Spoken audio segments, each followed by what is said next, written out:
Hello, my name is Christopher Renstrom. I'm the creator of rulingplanets.com and Christopher Renstrom Astrology. And this time, I wanted to talk to you about Mars entering the zodiac sign of Aquarius on January 23rd, where it will remain until March 2nd. Mars is a very powerful planet in astrology, and it comes with a bit of a bad boy reputation. That's because Mars was named after the Roman god of war, so Mars is often connected to strife and discord and attacks and hostility. But that's not the only thing that Mars does in an astrological chart. Mars is tasked with the mission of getting you what you want. Now, let's say you see something that you want one day, something that you desire, something that you think would make you happy, and you say to yourself, wow, I would really like to have that. The Mars in your chart is right there ready to say, well, then let's go and get it. And Mars will do anything to go and get what it is that you want. Maybe it has to fight off rivals. Maybe it has to clamber over walls. Maybe it has to go on wild and crazy adventures. Mars will pursue what you want and bring it back to you, like a loyal Labrador retriever. But Mars is not necessarily nice about getting you the things that you want. As I said, Mars will fight off rivals, it will beat opponents, it will shove people out of the way, it will do whatever it takes to get you what you want. So when Mars enters the astrological sign of Aquarius, that means that Aquarius is going to be the main zodiacal influence on the behavior of Mars as long as it is traveling through that sign. And remember that Mars will be in Aquarius from February 23rd until March 2nd. So what is Aquarius like? Well, we know that Aquarius is the third of the three air signs. Air signs are associated to the mind, air signs are associated to relationships, and air signs are associated to rules and laws. What's interesting about Aquarius is that it is ruled by two ruling planets. Its traditional ruler was Saturn, but its modern ruler is Uranus. Uranus discovered in the year 1781. So in Greek mythology, Saturn and Uranus actually have a relationship to one another. In Greek mythology, at the beginning of life in the universe, we have two deities. We have Uranus, which is the universe itself, and then we have Gaia, which is the planet Earth. And the two of them are making love. This is how the Greek creation myth begins. And as they make love, they beget all of these children. Some children are seen as being beautiful and idyllic to Uranus's eye, and some children are seen as being ugly and repulsive to Uranus's eye.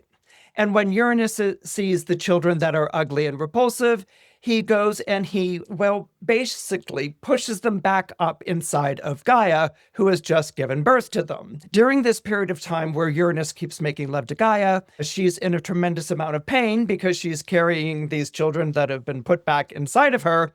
And she asks her children who are inside of her if one of them would come out and overthrow their father. Well, many of them say no. Actually, all of them say no, except for Saturn, who steps forward and says, I'll do it. And so what Gaia does is that she gives Saturn a scythe, and she asks him to hide in the dark. And when Uranus comes to make love to her again, Saturn leaps out of the dark, and he grabs his father by the family jewels, and he castrates him in the middle of making love to his mother Gaia. And in an act of cosmic coitus interruptus, Saturn separates heaven from earth. Saturn is named after Kronos. Saturn is the Roman name of Kronos, that's his Greek name, where we get the name time. So essentially, when Saturn castrates his father Uranus, and he separates his father from his mother, time essentially steps in and separates heaven from earth, heaven from the mortal coil. What we have here is two different realms. One is eternity, which is Uranus, Father Heaven, and the other one is Earth, where we are all born into this world. We live, we grow, we die, we pass on, and then there's a new generation of people who come and take our place. Now, Uranus in astrology represents those heavenly truths, those eternal truths, what the Greek philosopher Plato called idealism. And in Plato's theory of idealism or forms, he talks about an eternal realm where there are forms that are perfect, unchanging, and act as sort of non-physical blueprints. And these forms or these eternal truths are things like justice and courage and knowledge and wisdom and beauty. These are virtues or ideals that exist in a higher realm that's separate from Earth. Now, again, Plato's ideals or forms are perfect. They are unchanging. They are non-physical blueprints, per se, what we would call nowadays archetypes. And our physical world, the world that we live in as a result of Saturn, is imperfect. It is, in some regards, fallen. And so we are the imperfect copies of these eternal truths that reside in the realm of Uranus. And the only way that we can grasp these truths or understand these truths is only through our rational mind. And the rational mind can only understand this through the faculties of contemplation and reason. So here we have this eternal realm of Uranus, where these ideal forms exist, untouched by us. But because Uranus was represented as the starry night, basically these stars were seen as these eternal truths. And so the stars could guide us, just like they guided navigators or just like they guided people who are traveling. The stars could guide us. These ideal truths can guide us, but they will always remain beyond our reach and untouched. Now, Saturn, as I said, is the planet of time. He steps between eternity and Earth. And basically, he is wrapped around the world, much like Ouroboros, which is the snake that eats its own tail. It's this idea that Saturn encircles this mortal world that we live in. So Saturn not only stands as a boundary between our world and eternity, but Saturn also represents our mortality, our fallen state, so to speak. And so we look up to these eternal truths like stars shining in the sky, and the best thing that we can do is imitate them.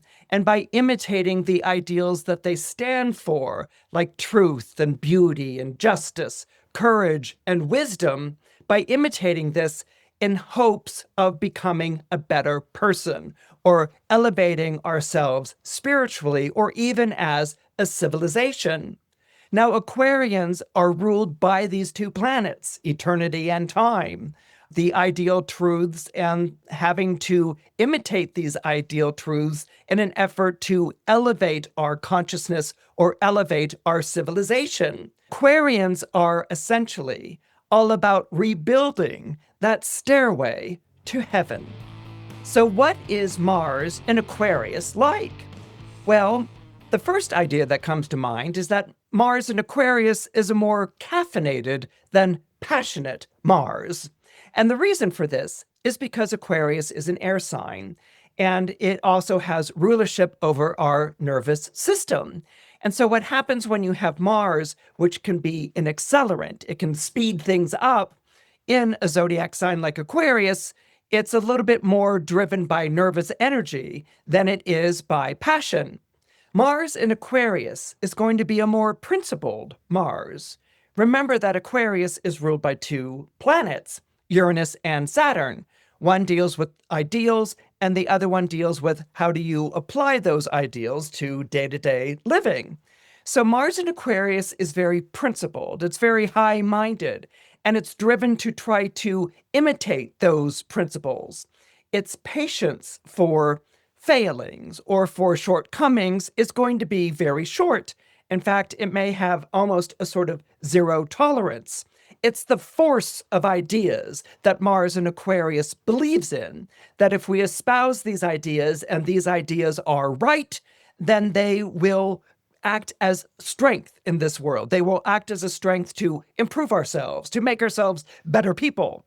So there's an idealism that Mars in Aquarius has, but there's also a force making that idealism real and making people understand, recognize, and ultimately obey it. This is why people who have Mars in Aquarius can sometimes have a very militant type of personality. It's the idea that the mind is stronger than the body. It overrides the body, that the body can be open to temptation, or it can be open to weakness or cowardice. And an Aquarius Mars believes that if you espouse these eternal truths, you will be better than your weaknesses. You will be better than your cowardice. The mission of Mars in Aquarius is to serve the greater good, what Abraham Lincoln called the better angels of our nature. But in order to do that, Mars must do what's right, fix what is broken, and serve the common good. Mars enters the zodiac sign of Aquarius on January 23rd, and it will be traveling through the zodiac sign of Aquarius for 5.5 weeks. During that period of time that Mars is traveling through Aquarius, it will form 3 very important aspects. The first aspect will be on January 27th. This is when Mars will conjoin Pluto in the zodiac sign of Aquarius. This is very powerful. Mars-Pluto conjunctions always deal with power and empowerment. Okay, so on one level, it can be very positive because it's this feeling of empowerment. But then on the other hand, because Mars-Pluto conjunctions tend to bring out the extreme aspects of each planet, this can be unrestrained power, or this can appear as obsession or compulsion. Things take on a life or death intensity whenever you have a Mars-Pluto conjunction. Now, this is not the first time they formed a conjunction in the zodiac sign of Aquarius. That was in February 2024. Now, you may want to reflect around January 27th, when Mars conjoins Pluto in Aquarius. What took place in your own life in February 2024? Was there something about that period of time that was very intense or transformative? Now, the second aspect that I want to talk to you about is Saturn entering the zodiac sign of Aries on February 13th. Now, technically speaking, Saturn entering Aries on February 13th isn't really an aspect, okay? It's an event. Saturn is entering the zodiac sign of Aries. But it's a very important one as far as we are concerned. And that is because Saturn in Aries is going to be traveling through a zodiac sign that is ruled by Mars. And Mars in Aquarius is ruled by Saturn, which happens to be the traditional ruler of Aquarius. This creates what we call a mutual reception. Saturn in Aries is ruled by Mars in Aquarius, and Mars in Aquarius is in turn ruled by Saturn in Aries. It's a very positive relationship, and this transforms Saturn, which might otherwise be a planet of tests, trials, and tribulations, into a more helpful Saturn than it would normally be. The last significant aspect that I want to share with you takes place on February 27th. This is when Mars forms a square to Uranus. This is very important because Mars in Aquarius forming a square to Uranus in Taurus means that this is the last time that these two planets will be forming a square in these two specific zodiac signs for at least another 84 years. This brings to an end a series of planetary squares between Mars and Uranus that have gone on since 2018. And so by this being the last square, the last break in terms of the energies, it's going to be the most conclusive. What also makes this very powerful is that Mars is in the zodiac sign of Aquarius, which means that Uranus in the zodiac sign of Taurus rules the Mars in Aquarius. Remember that Saturn and Uranus are the two ruling planets of the zodiac sign of Aquarius. And here it's a square. And squares are of the nature of Mars, meaning that squares are combative, and squares are basically a one-upmanship or a struggle that's taking place between the two planetary energies. However, in this case, Uranus rules Mars in Aquarius, which means that Uranus has the upper hand to Mars. Mars essentially has to genuflect to Uranus. So on February 13th, when Saturn enters the zodiac sign of Aries and creates a mutual reception with Mars, Saturn, as ruler of Aquarius, becomes a more helpful influence. Yet on February 27th, when Mars squares Uranus for the last time, with Uranus in the zodiac sign of Taurus, Uranus, because of a square, is a not so helpful influence. In fact, this is probably going to signify a final break or a final split.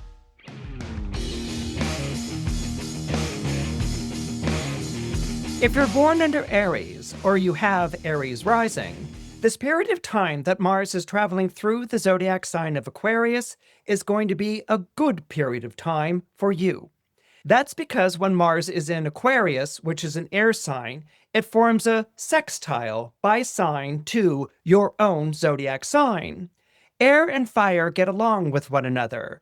Air acts as a natural accelerant for fire. It makes the flames burn hotter, brighter, and faster. So on January 27th, when we have this Mars-Pluto conjunction at 3 degrees Aquarius, this is taking place at a part of your solar horoscope which is aspirational. This is a part of your horoscope where you are working to better yourself as a person, but because of where it's placed at this period of time in the zodiac sign of Aquarius, that implies that you might now be fraternizing with a group of people that are, in essence, bringing out the best in you. This might be a club that you've joined, or a society, or a neighborhood, but it might also be any sort of group of people where they are joined by being like-minded. These might be people that are associated with a cause. This might be a group of people that are connected, coming together to improve something, or this might be a group of people that are coming together in order to learn or to train together. Because of its placement, it's unlikely that this is a group of people that you normally would have met in the day-to-day course of your life. This is more like a group of people that you're coming together with because of shared interests. Or maybe it is a group of people that you would see in your day-to-day life, but you're brought together by a mission. You're brought together by a purpose that's being served here. Because with Mars, there's always a mission statement, a mission to act in some sort of way. So here, you're essentially a team player. You're one of a group of people, and you have certain attributes, talents, or abilities that you're bringing to the table that are being seen, recognized, celebrated by the group of people that you're fraternizing with here. Now, on February 13th, when Saturn enters the zodiac sign of Aries, by itself, that would be a challenging aspect. Saturn, when it's traveling through your own zodiac sign, often tends to bring an increase in obligations, responsibilities, and duties. But here, because of the mutual reception with Mars in the zodiac sign of Aquarius, there's a purpose to be served by this. In other words, taking on these duties or responsibilities or challenges are making you better as a person. They might be part of a curriculum. They might be a requirement that you have to fulfill. It's something that you're conscious of. It's something that you're aware of. This taking on of obligations and responsibilities, you can see that it has a point. It's not just obligations and responsibilities weighing down on you and you're saying at the end of the day, I don't know if I can take this anymore. It's responsibilities and obligations that might look formidable, but because of the sextile to Mars, you're committed to it. You're committed to rising to the occasion of yourself, which is what this sextile to Saturn in Aries will present for you. What you might also encounter during this period of time is some sort of father figure. Maybe it's a patron or a mentor. someone who's kind of hard on you, but you can see the reason why they're hard on you. You can see the result of it. By being pushed to do those extra 25 push-ups, you can see that you're becoming stronger. By being pushed to tackle a problem that has you stymied, you can see that you're becoming more inventive or more clever. By being pushed to be a better person, you can see yourself embracing an idealism that may be impossible to ultimately master, but you can see as being something that is inspirational and constructive in your life. That embracing an ideal is making you a better person. You are, in fact, embracing the better angels of your nature. And then we have the Mars-Uranus square taking place on February 27th. And this is going to represent a break, okay, a split of some sort. Now, this has occurred before. We've had Mars-Uranus squares taking place from 2018 when Uranus first entered Taurus until now. And by this being the last square, this is the final split. This is the final break. So it may be sensational in its nature, or it may simply be a realization that, this is done. This is over. But what this square represents in your chart is leaving behind something that you feel has been holding you back. That might be a particular set of circumstances. That might be a financial situation. That might have been some area in your life which was holding you back, keeping you from embracing the best and the most of what you can be. And with this square, which might bring a feeling of sadness with it, will also bring a sense of hope and aspiration, because you are now free to travel forward into your future with all the verve and exhilaration of Mars traveling through the zodiac sign of Aquarius.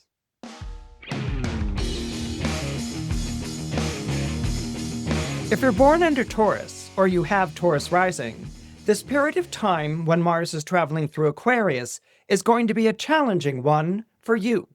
The reason for that is that Mars being in Aquarius squares your own sign Taurus by zodiac sign. In other words, the things that Aquarius espouses are not exactly the same things that Taurus espouses, and so there's a conflict of interest. What's happening here is that Mars is forming a conjunction to Pluto at the top of your own solar chart. Pluto is the planet of ordeals and the transformations that arise from them. The ordeals part is never fun. It's never easy, nor is particularly the transformation part. But nevertheless, it is cathartic in its energy. It brings about a growth in yourself that wouldn't have taken place otherwise. Now, because Mars is traveling over the zenith of your solar chart, you're going to experience Mars as an energy that's happening to you. It's not going to be experienced as something that belongs to you. It's something that is happening to you. And you may be indeed going through a period of time right now where your career or the demands of your career are being very hard on you. They're being very challenging. And there may be this feeling that whether you like this career or not, you can't really leave. You have to stick with the path that you're on. There's going to be this feeling that you have to go down in order to go up.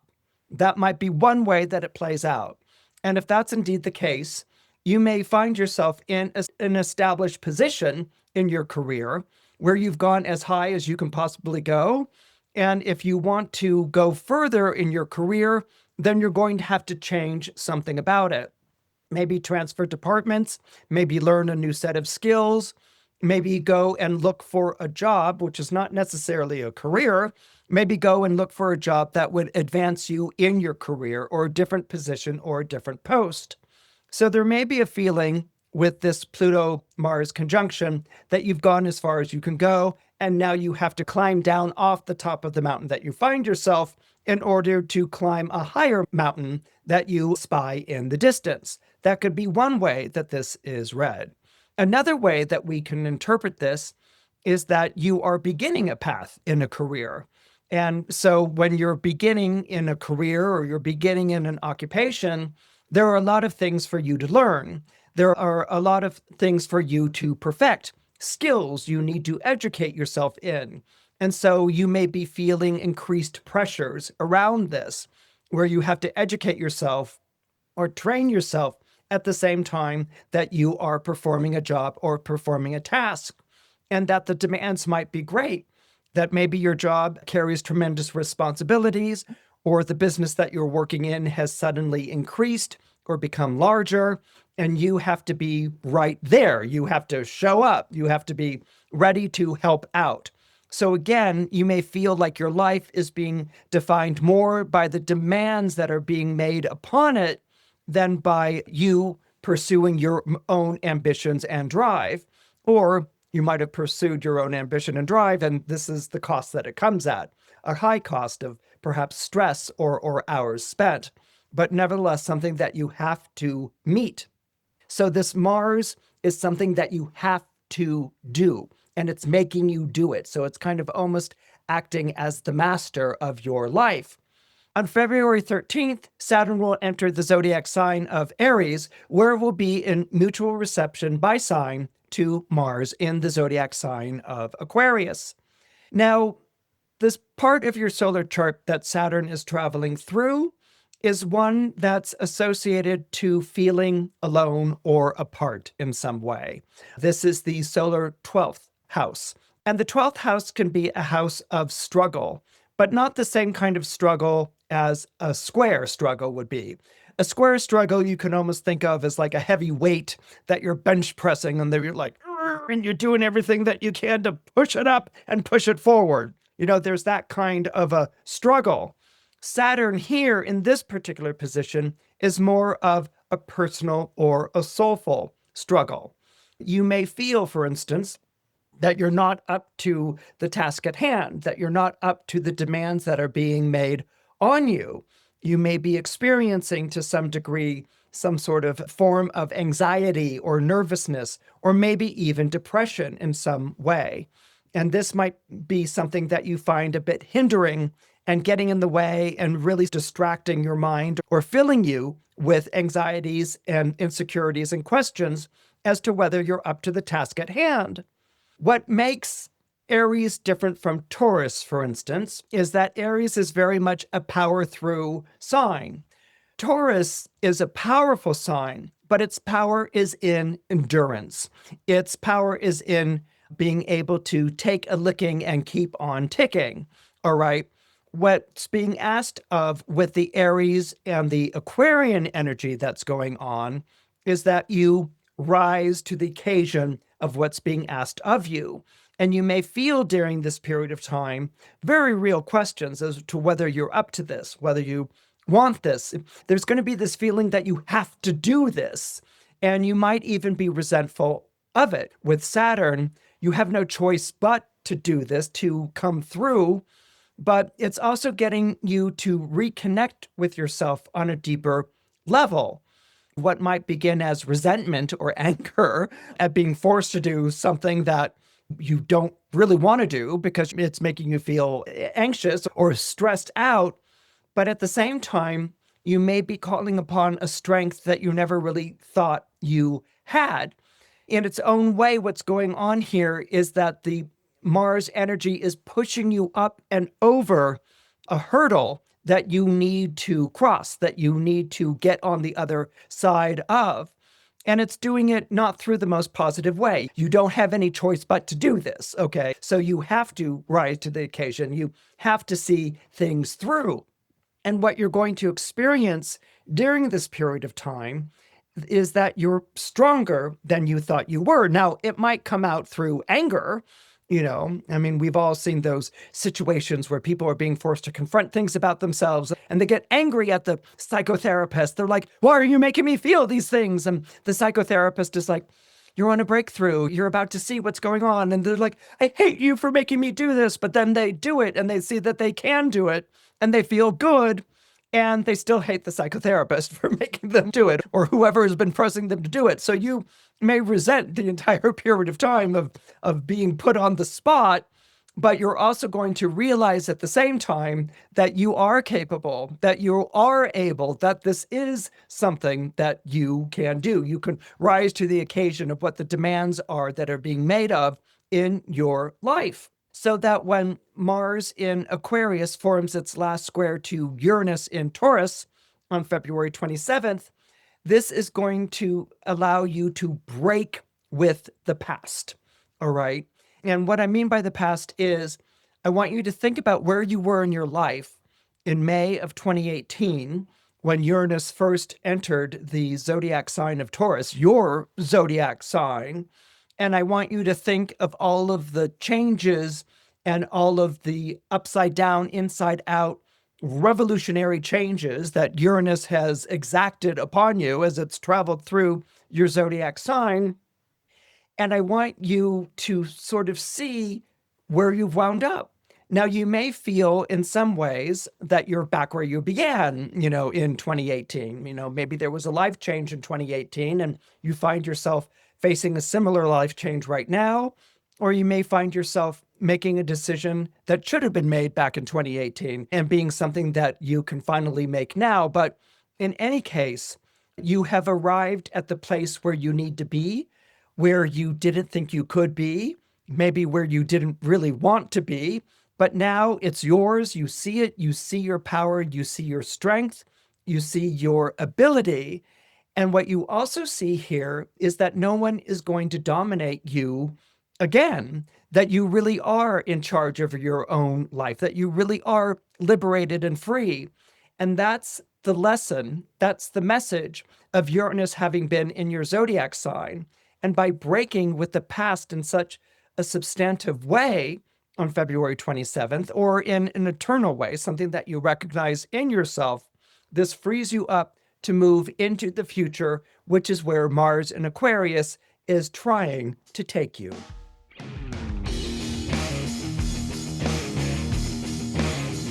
If you're born under Gemini or you have Gemini rising, this period of time that Mars is moving through the zodiac sign of Aquarius is going to be a wonderful period of time for you. It begins with Mars entering the zodiac sign of Aquarius on January 23rd. And what's wonderful about this is that Aquarius is an air sign just like you are. It means that it's bringing out the best in you. It's bringing about good things. It's showing you the way forward in your life.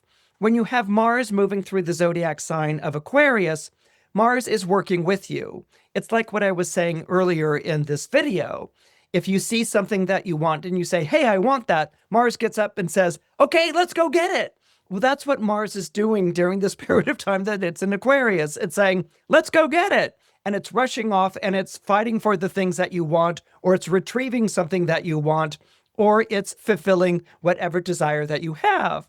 Now, this isn't like wish fulfillment or something along those lines.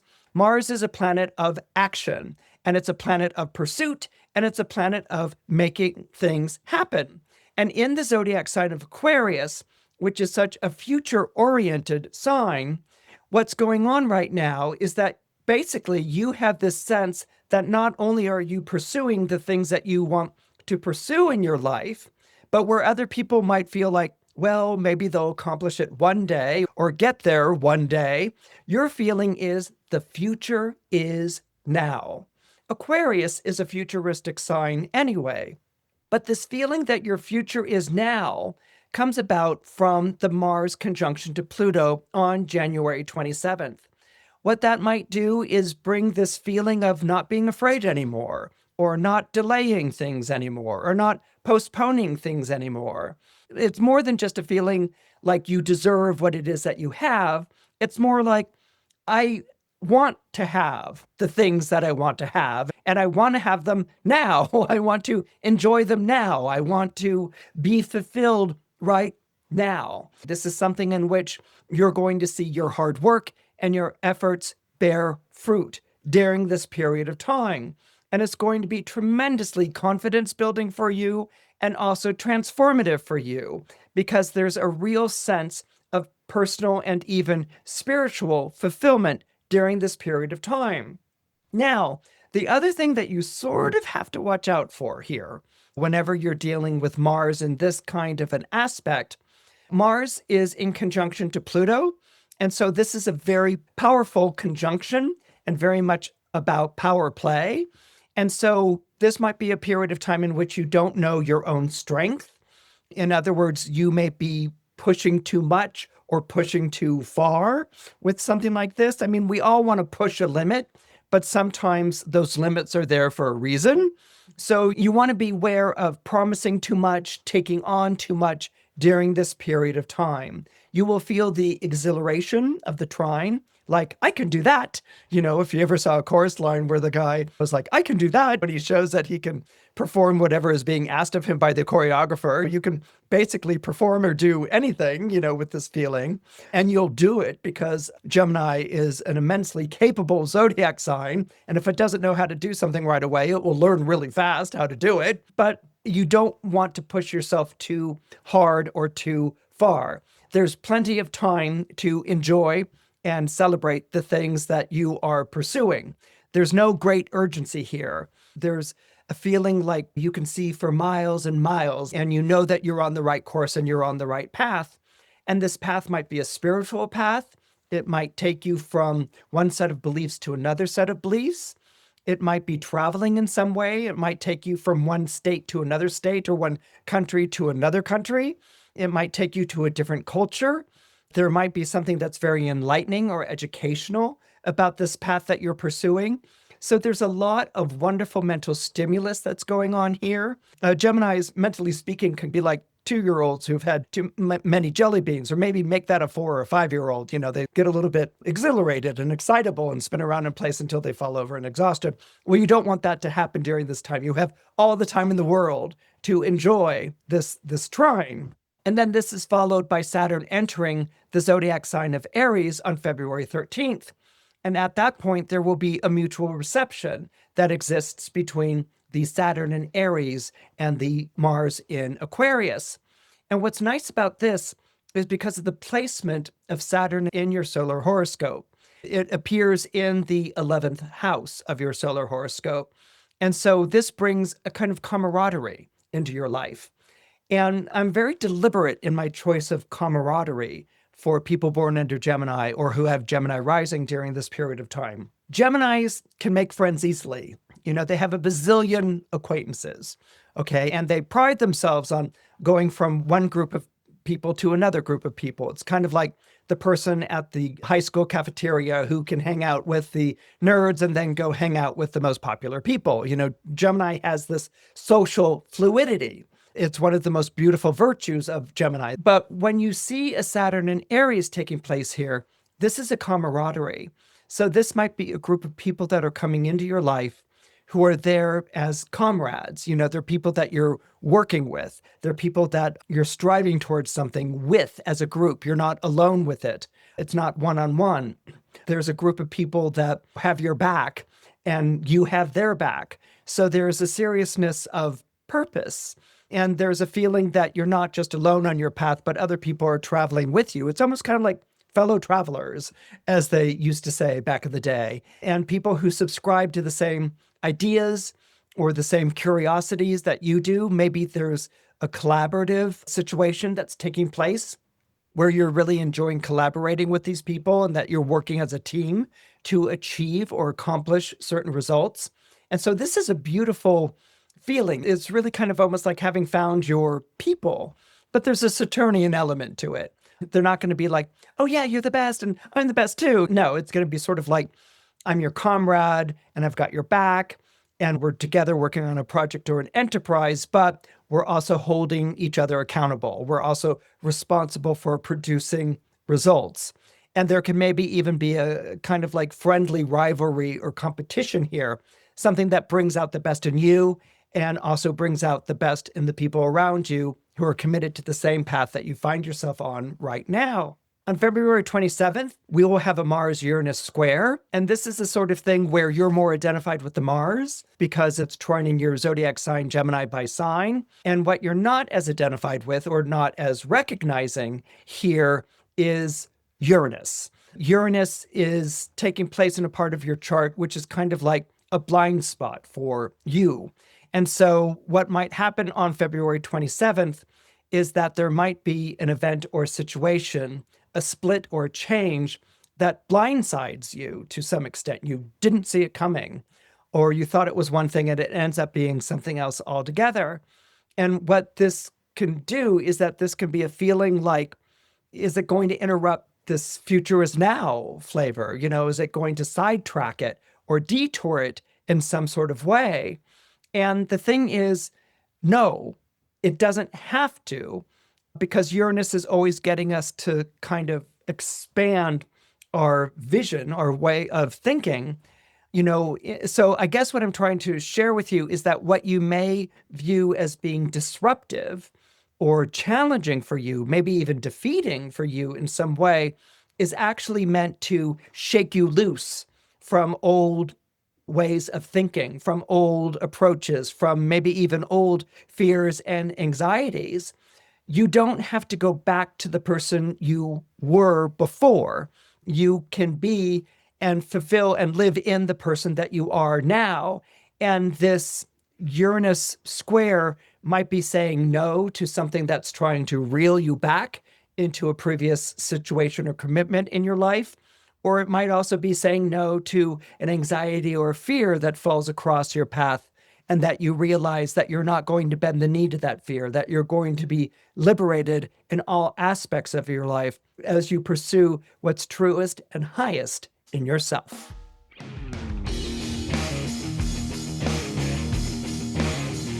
If you're born under Cancer, or you have Cancer rising, this period of time when Mars is traveling through the zodiac sign of Aquarius is going to be a period of time where you and Mars don't see eye to eye. Not only do you not see eye to eye, you don't really get each other. The signals are crossed, the messages are mixed. And where you think you're doing good by Mars, Mars feels like you're interfering. And where Mars feels like it's doing good by you, you feel like you're being interfered with. So there isn't a clear match. There isn't a clear clicking into place. It's like you're trying to give direction to a planet that isn't understanding the direction that you want to take. And the planet is coming back with things that you said that you wanted. And you're kind of like, that's not really what I wanted. So there's this misunderstanding that's going on between the two energies.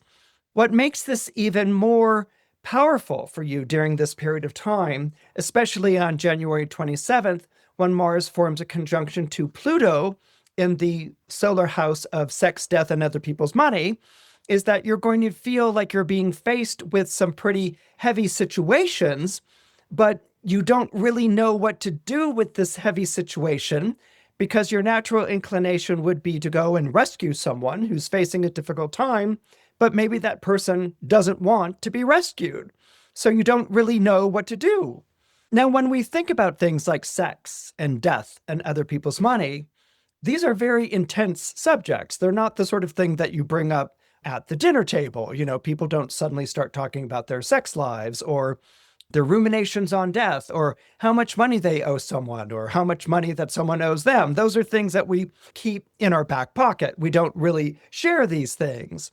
So when you have Mars traveling through this part of your solar chart, these issues may be coming up, issues that are generally regarded as being taboo.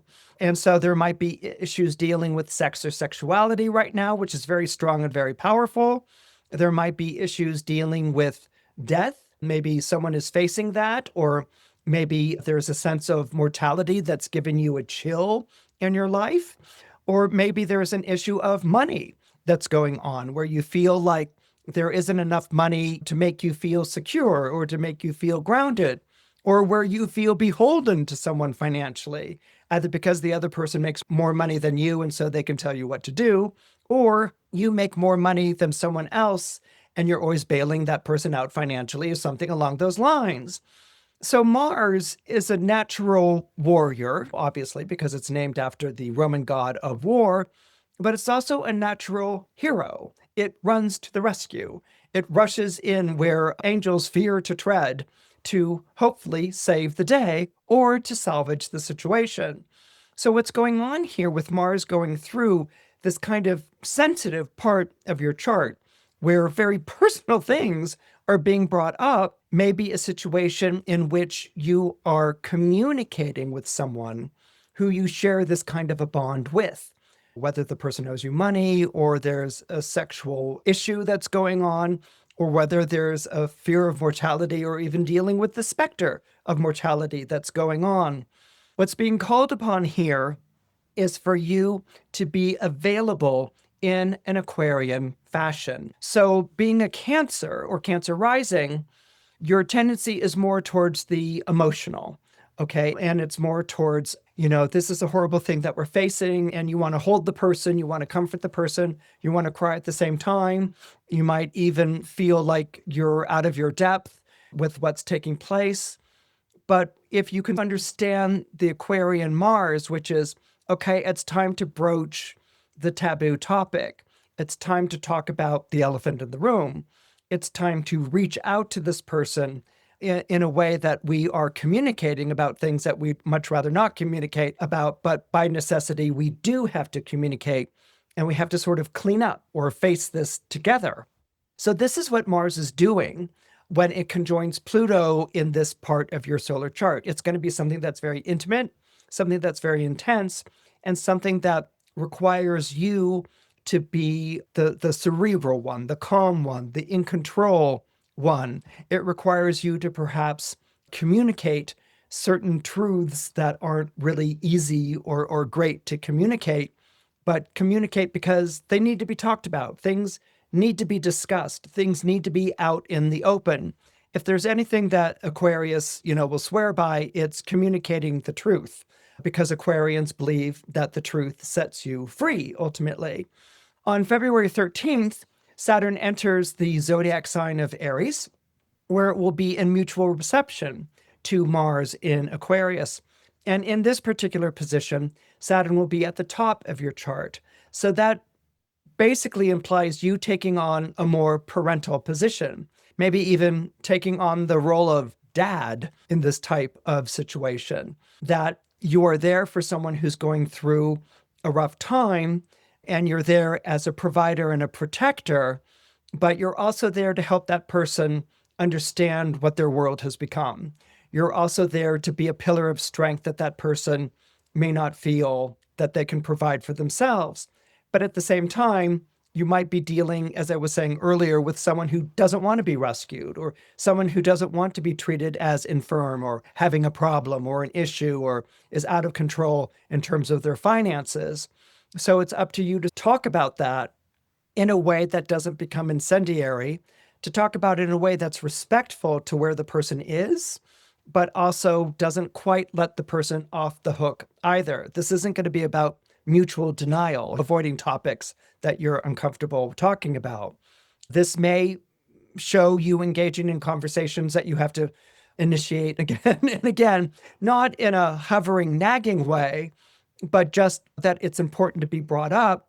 But it also is going to require on your part that Cancerian emotional intelligence, being able to read when someone is being pushed too much and when someone is not being pushed enough. Your ability to read that puts you in this wonderful parental position. It may be something that you might be saying continually, like, can't believe this is happening to me, or I can't shoulder this, but you're going to discover through this interplay of energies, which is not an easy fit, Aquarius and Cancer, what you're going to discover through this interplay of energies with Saturn acting as an intermediary to some regard, is that you can be this as long as you stay fluid and receptive.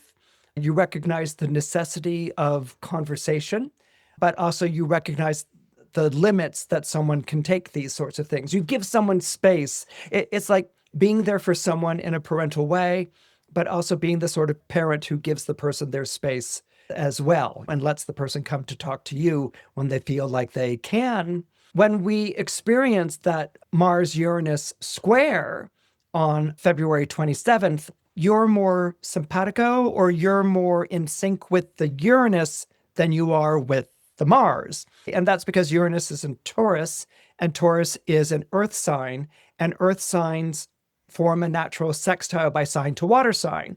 Earth signs and water signs get one another. That means that there might be a breakdown, but that breakdown might also result in a breakthrough where someone has a breakdown in some sort of way and they recognize what it is that you're trying to do, and they're now going to be able to understand it. That might be the result of this kind of catharsis. What it also talks about is a change of status for you. You're going from being sort of the younger person to the more adult or parental person as a result of this. And you have to introduce people to this new status. You'll have the respect of people because of what you're doing, but it also doesn't mean that you're going to go back to who you were before. So this also marks you stepping into a new function or a new role, something that you might have wondered if you could ever do, taking on this kind of parental role in your life.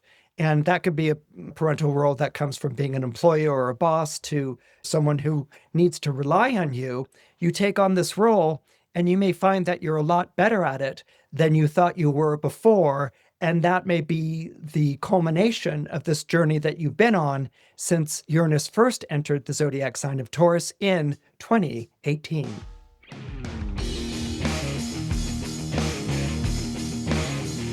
If you're born in Leo or you have Leo rising, this period of time when Mars is traveling through the zodiac sign of Aquarius is going to be hard for you. I'm going to be upfront and candid. And the reason why it's going to be hard for you is because Mars is opposite your own zodiac sign. Whenever you have a planet traveling opposite your own sign, this is a planet that is out of reach, that it's beyond your control or influence, and it can take on either a withholding energy with you or an adversarial energy with you. It's at odds with you. And that's because oppositions can be polarizing by nature. It means that people are in opposite camps. So when you have a planet like Mars that is opposite you, that means it's taken on a more adversarial or more of an opponent idea. It's more of an opponent energy in your life. And on January 27th, when Mars forms a conjunction to Pluto in the zodiac sign of Aquarius, which is opposite you, this is going to be a fraught period for you.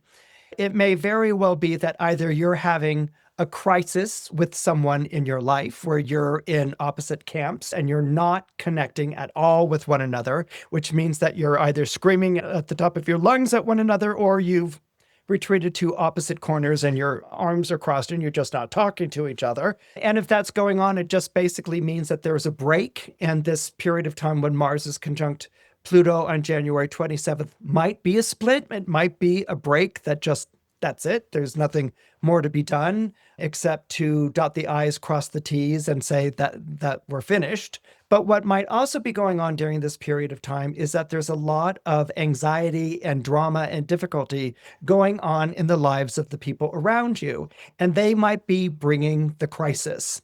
And so this could put you in a position where you are constantly on call to salvage their situations.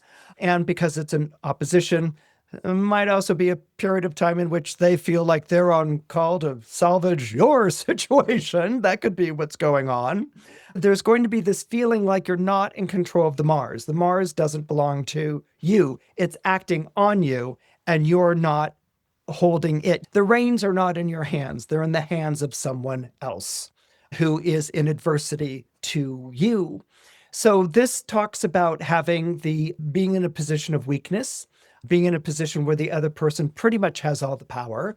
That's the Pluto and the Mars conjunction, indicating that, and that you just don't have a say, and that you're, basically reacting to whatever is going on in this person's life or whatever this person is bringing to the table.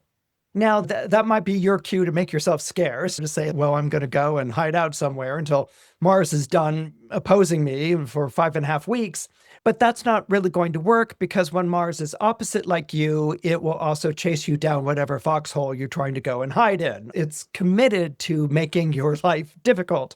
So you're going to be learning a lot of appeasing. You're going to be learning a lot of comforting. You're going to be learning a lot of keeping a low profile. And you're going to be learning a lot of taking it. You might even be the target of hostility during this period of time. And because Mars is opposite you, you're not in a position where you can fight back or even talk back. And the assumption is that you are going to have to take it. So whatever you can do to sort of camouflage or to appease would be a good idea. But you're not under this energy nonstop the entire time that Mars is traveling through your opposite sign. That's because on February 13th, Saturn enters the zodiac sign of Aries. And what's good about that is because Saturn forms a mutual reception to Mars in the zodiac sign of Aquarius. And what that basically means is that there's an intermediary that's going to appear. Someone who is going to say to that Mars force, like, leave this person alone, leave this Leo alone, leave this Leo rising alone, back off a bit, or this person isn't going to be able to do the things that you want this person to do if you're always shouting at the top of your lungs. So there's going to be someone or a third party that intervenes on your behalf. That's basically going to be telling whatever that Mars and Aquarius energy is that has decided that everything you say is wrong to lighten up or to rethink it, or maybe even to take a look at themselves. And the beauty of that mutual reception is that the Mars in Aquarius is going to listen. So in some regards, with Saturn entering Aries on February 13th, you may have an intermediary, you may even have a defender or an advocate for you that's taking place there as well. And that is taking the heat off your back. Now, what's also going to be taking place here is that there may be certain developments that are taking place in the far corners of your life, involving people you haven't spoken to in a long time, or enterprises that you fulfilled a long time ago and never thought about again. There's going to be certain developments taking place in the far corners of your life that are going to have an impact on you, that this impact is going to be so profound that it's actually going to be changing the course of your life in some way. It's going to be affecting your life purpose in some regard. So that might be a call to arms, or it might be a messenger showing up and saying, we really need you over here, or you need to step up to the plate here, something along those lines. But the Saturn in Aries will be something at a distance from you, all of a sudden becoming very impactful for you and changing your life purpose or the sense of where you feel like you're going. This may lend itself to the aspect that's taking place on February 27th. Mars in Aquarius forms a square to Uranus in Taurus. This is the last time that they will be forming this square in these particular signs. So the reason why this is so important to you is that Uranus, the planet of revolution and change, is at the zenith of your solar chart. And so what this portends is one last dramatic change in your career before you settle into place.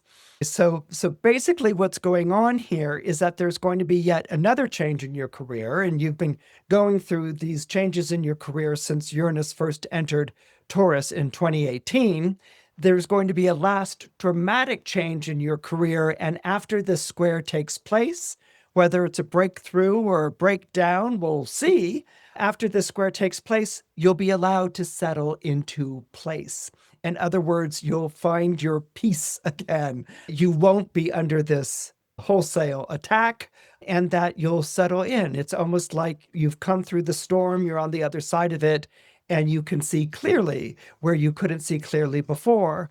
And that will be a very cathartic square, the one that's taking place on February 27th, and will certainly be impacted and working in conjunction with that solar eclipse energy. But it's going to be you rounding the bend, coming out of the last real difficult time between you and your career, and all of a sudden seeing perhaps, probably more likely than just perhaps, an open road that's set there before you.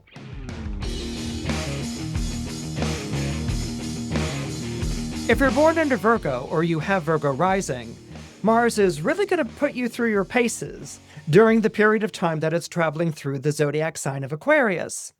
The reason that Mars is going to be putting you through your paces is because Mars is traveling through your solar sixth house. This is the house of work, service, and health. So when Mars is traveling through this house, Mars is said to be in its joy. And the reason that Mars is in its joy is open to a little bit of debate. Is it in its joy because it's industrious and hardworking and wants to get things done? Or is Mars in its joy because it's tormenting you in your life and introducing all of these challenges and difficulties and people shouting at you orders as you run from person to person trying to fulfill them? That's something that you'll discover for yourself over the next 5.5 weeks. So Mars is in its joy, meaning that Mars is delighting in coming up with all sorts of new orders and demands and things for you to do. And what you might feel during this period of time, particularly on January 27th, when Mars forms a conjunction to Pluto, is that you might be getting these orders and demands that are just being made on you because people can exploit you, or they can make them on you, or they're hassling you, they're bullying you, they're giving you a hard time. And so you may feel like there's a lot of heavy pressure at work.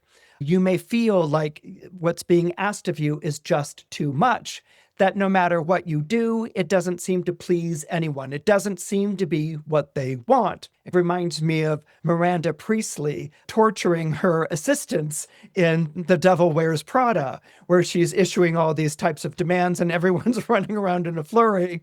And she just looks at them as they run back with an accomplished task or assignment, wondering if she likes it. And she's just looking at them with this air of disapproval. So you might be feeling like that is going on in your life, that someone is just delighting in giving you a hard time, but there's a catch to it. There's also this feeling that even though the person is delighting in giving you a hard time, you might in some sort of strange way be rising in their estimation, that they might be looking at you a bit more approvingly than they did before. But don't hold your breath. Don't expect the person to lighten up. And so it's going to be hard for you to tell over the next 5.5 weeks, are you fulfilling the function and getting done the things that need to be done? Or is this person just putting you through your paces? Or is this person deliberately withholding approval for you to make you go the extra distance so that you learn discipline, that you learn more drive, that you stay more focused on the job? These are going to be questions that come up and questions that aren't easily answered, as friends and loved ones are like, why are you letting this person torture you at work? Go and get another job, go and get another position. And you feeling more and more like you have to do this, that maybe one day you're going to win this person's approval. That's what's going to make February 13th such a helpful time for you. On February 13th, Saturn enters the zodiac sign of Aries, where it will form a mutual reception to Mars in the zodiac sign of Aquarius.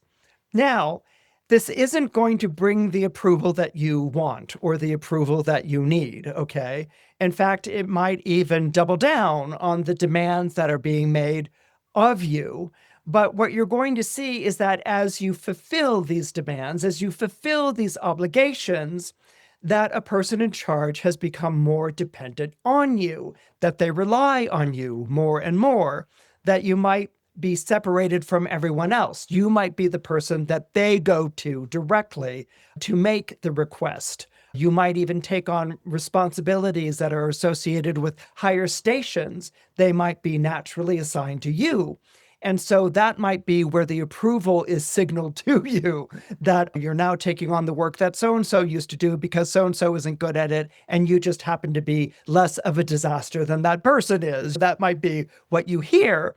But you can tell if you read between the lines that you're actually getting these assignments because you're better at it or you're more competent. This is really important because with this mutual reception comes the recognition that you are holding things in place, that you are the person that people turn to salvage a situation or to get something done, that you are taking on more and more responsibility.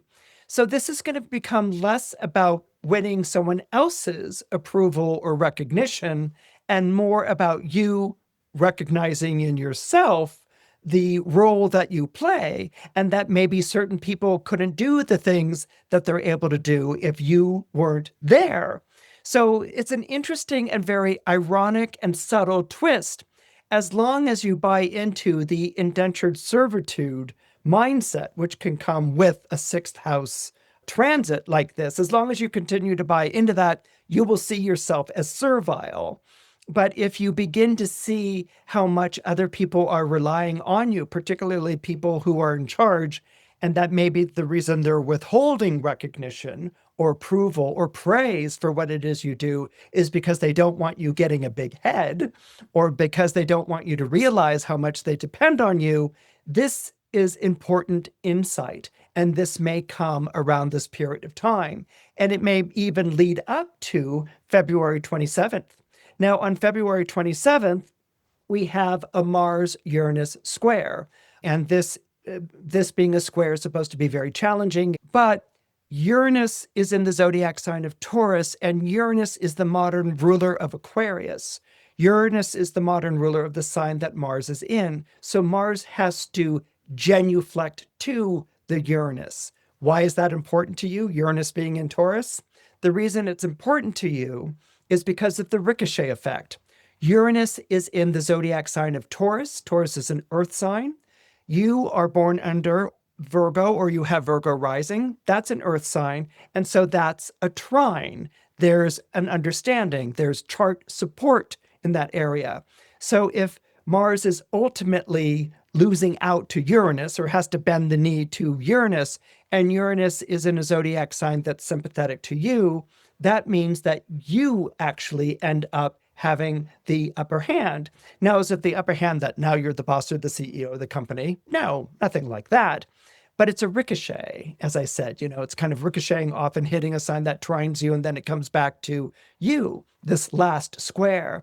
And what I see happening is that by you recognizing how much people rely on you, you're in a position to turn the tables. People relying on you actually puts you in a superior position. You're not the boss, you don't get to bark commands, but you are someone that everyone relies on, everyone depends on, and nobody wants to see leave. And so what that allows you to do is that if you can provide your own approval, your own recognition, your own praise, your own awareness of the value that you serve, that gives you a kind of command that makes the people in charge respect you and value you, because what would they do without you? And that's what gives you the upper hand, the stronger voice in the way that things are going to play out at work for now on.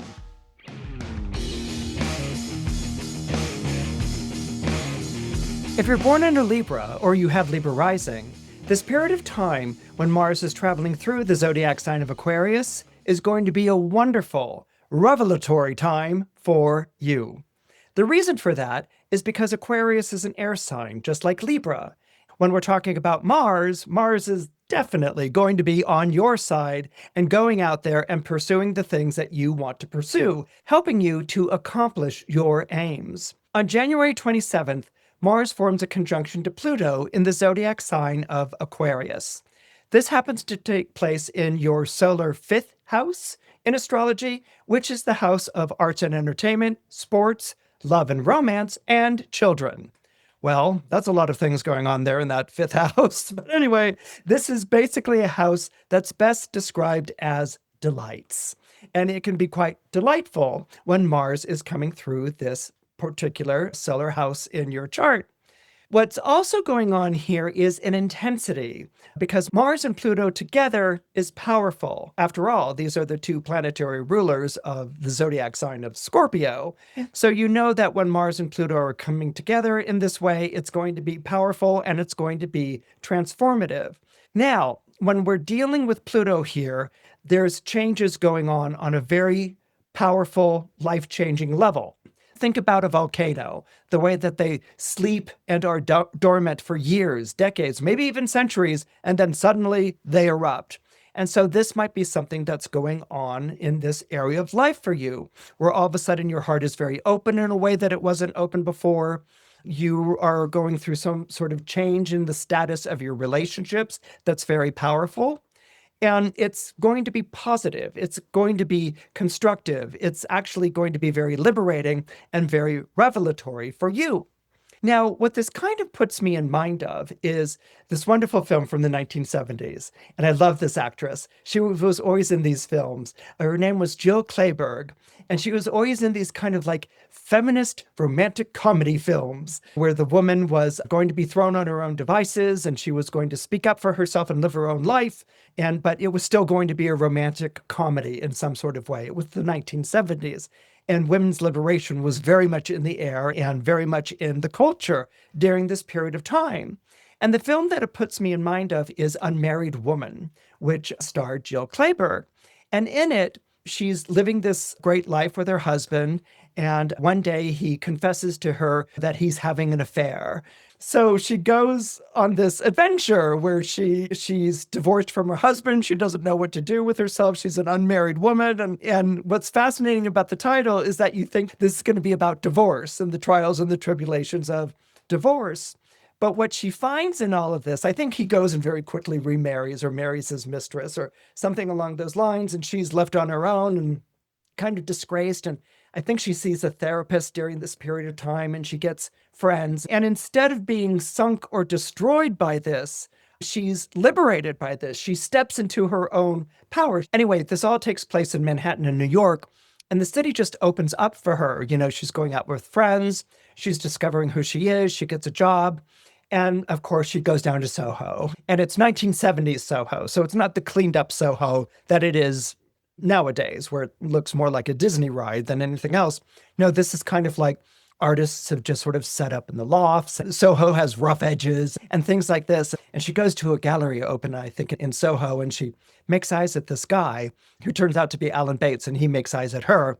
And they hook up, they get together. I think she's had like a couple of trysts already in the film because she's liberated. She's got this like great sex life that's going on.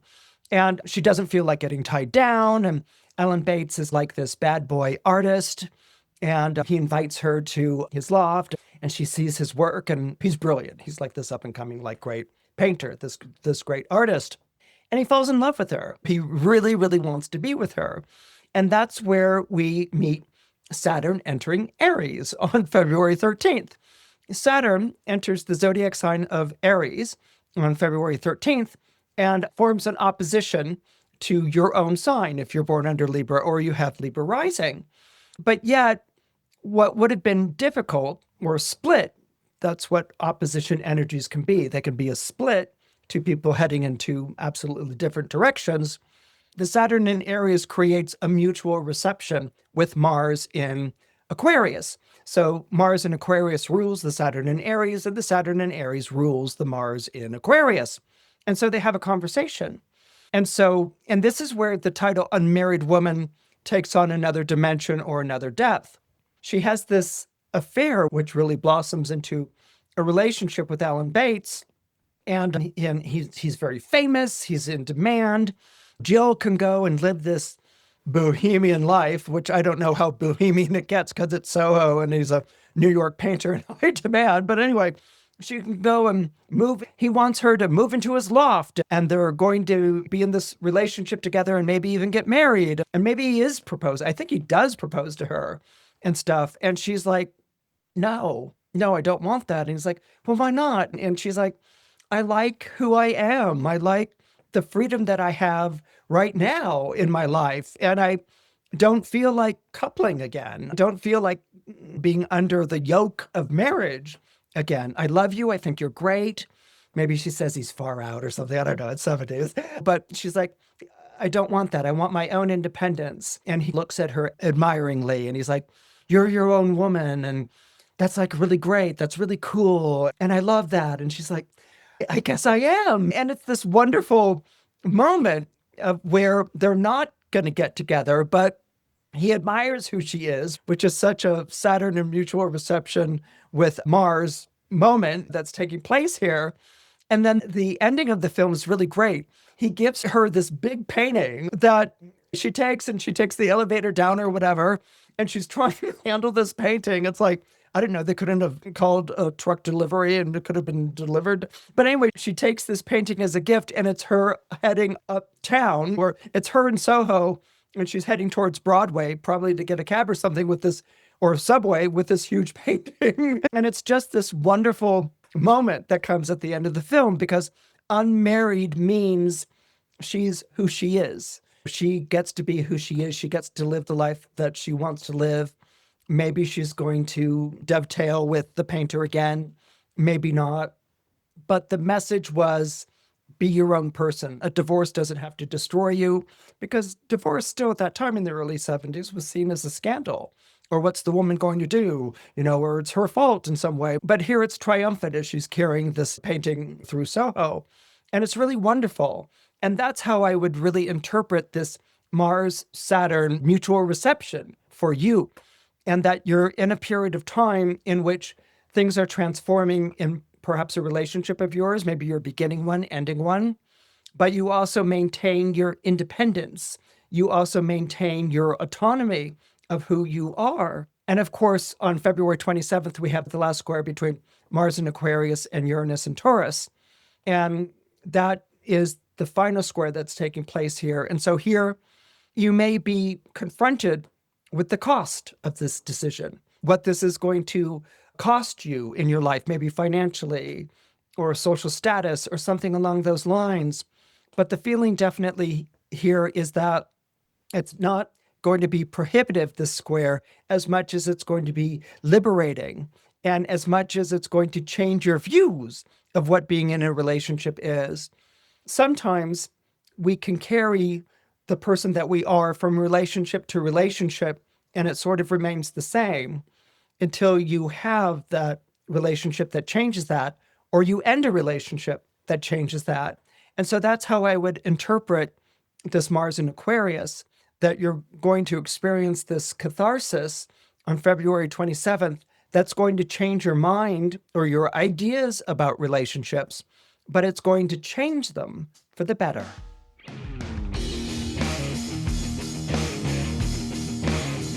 If you're born under Scorpio, or you have Scorpio rising, this period of time when Mars is traveling through the zodiac sign of Aquarius is going to be challenging for you. And the reason it's going to be challenging for you is because Aquarius squares your sign, but at the same time, Mars is also your ruling planet. To me, the ruling planet is the planet that rules your birth sign. That is the sign that you were born under. And Scorpio has two ruling planets. Scorpio is ruled by Mars, that's the traditional ruler, and Pluto, which is the modern ruler. And the two planets work in conjunction. What I find fascinating about the two planets is that they're associated with beginning and end. Mars rules over the spring equinox, which is the beginning of the agricultural year. That's when the seeds are planted in order to go ahead and produce flowers and crops and things like that. And then Pluto rules over that time of year that is associated to the season of autumn here in the Northern Hemisphere. So the seeds have bloomed, they've flowered, and now during the period of time of Scorpio, which is the heart of autumn, this is when everything that has grown and bloomed has gone to seed. And so Pluto rules over that period of time. So you have birth and you have death connected together in the two planets of Mars and Pluto. And you have that idea of birth and death and rebirth acting as themes with the zodiac sign of Scorpio. So what's interesting about January 27th is that you have a Mars-Pluto conjunction taking place at 3 degrees Aquarius. This is very powerful because it's not every day when your two ruling planets form a conjunction to one another, and whenever they do, you know that they're going to make a powerful statement. Okay, the planets are basically saying, look here, this is something that you need to pay attention to in your life. Now, this conjunction happens to be taking place at the base of your solar horoscope, what we call the 4th house in astrology. And this is the house of hearth, home, and family, and of roots. So this conjunction may have something to do with your home and your family, a situation that's going on right now. But the 4th house also refers to the change of one day to another day. It's the midnight part of your astrological chart. It's when one day comes to an end and another day begins. A day doesn't begin with the sun dawning. A day begins at 12:01. So there might be this feeling that what you're going through right now is an ending that's begetting a beginning for you, that you are bringing things to a close or a resolution, and now something new is beginning. This might have to do with hearth and home and family or property, or this might be a very powerful internal sensation or realization that's going on with you. I would sort of add to it also the notion or the idea of getting your house in order is what's going on here. And that could be getting your physical house in order.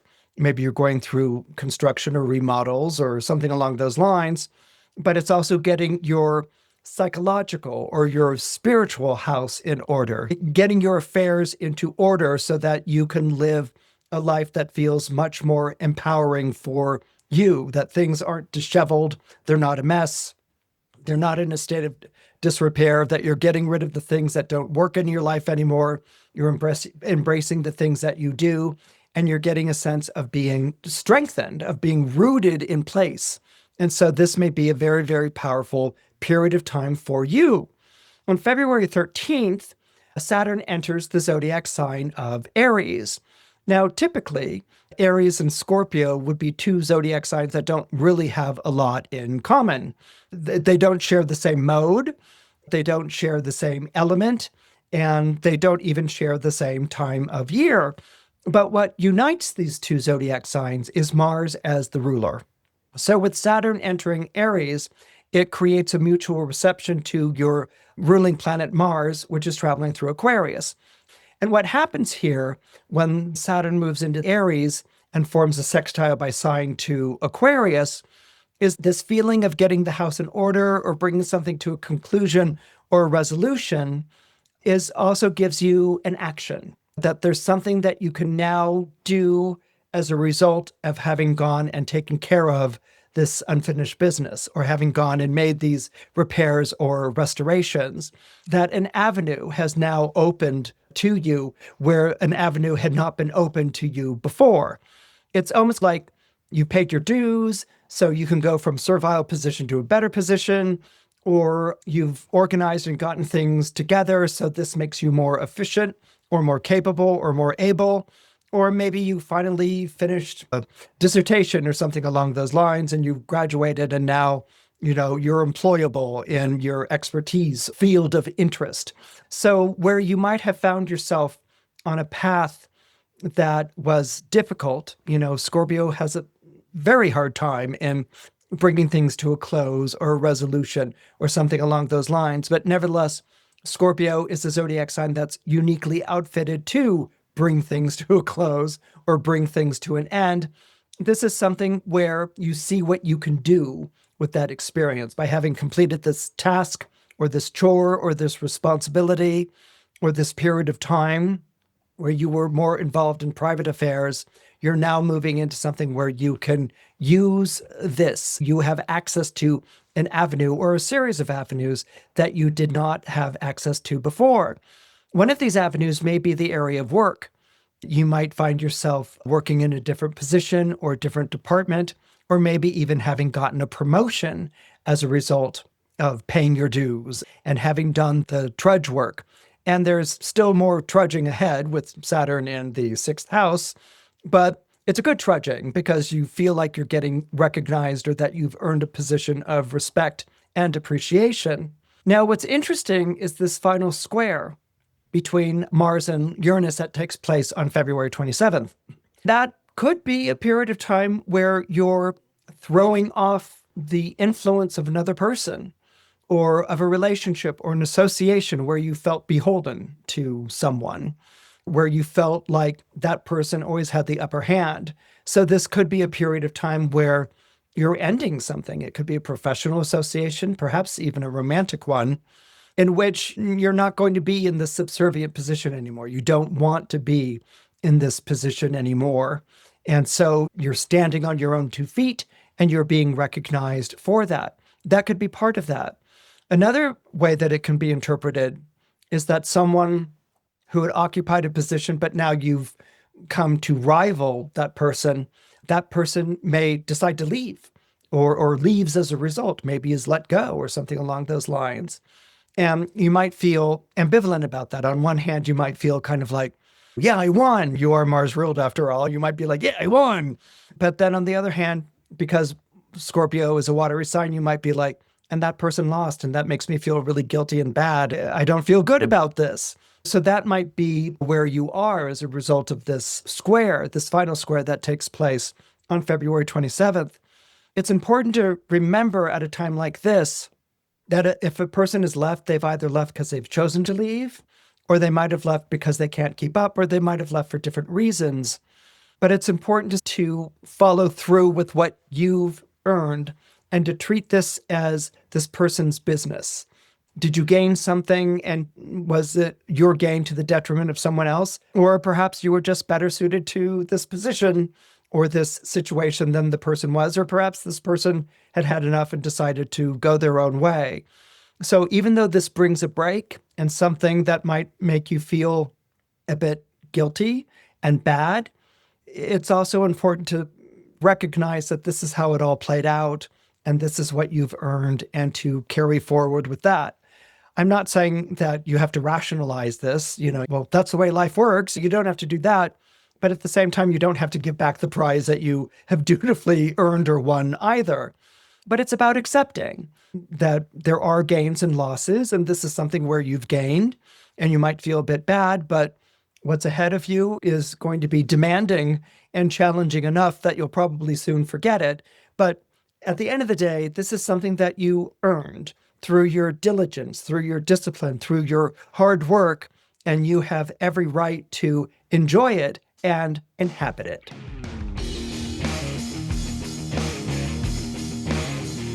If you're born under Sagittarius or have Sagittarius rising, this period of time when Mars is traveling through the zodiac sign of Aquarius is going to be beneficial to you.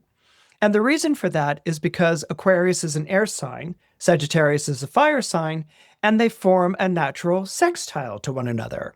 So what happens is that the two planets then engage in a kind of conversation where they might be saying to one another, I really want to give you unconditional support, but I've got these issues and these questions.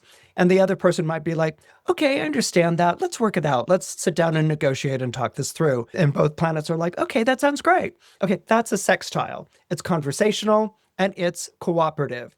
It's not unconditional support, but it's supportive and encouraging, and it's helpful and it's growing because the two planets in these signs at sextile are working with one another for one another's mutual benefit.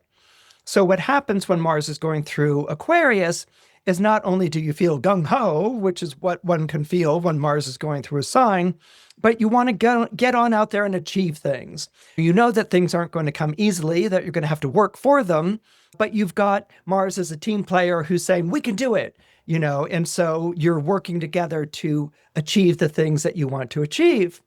So with this conjunction that takes place between Mars and Pluto on January 27th in the zodiac sign of Aquarius, which is an air sign and forms a natural sextile to Sagittarius, with this conjunction that takes place, which is transformative, is that you will experience a change in your day-to-day routine.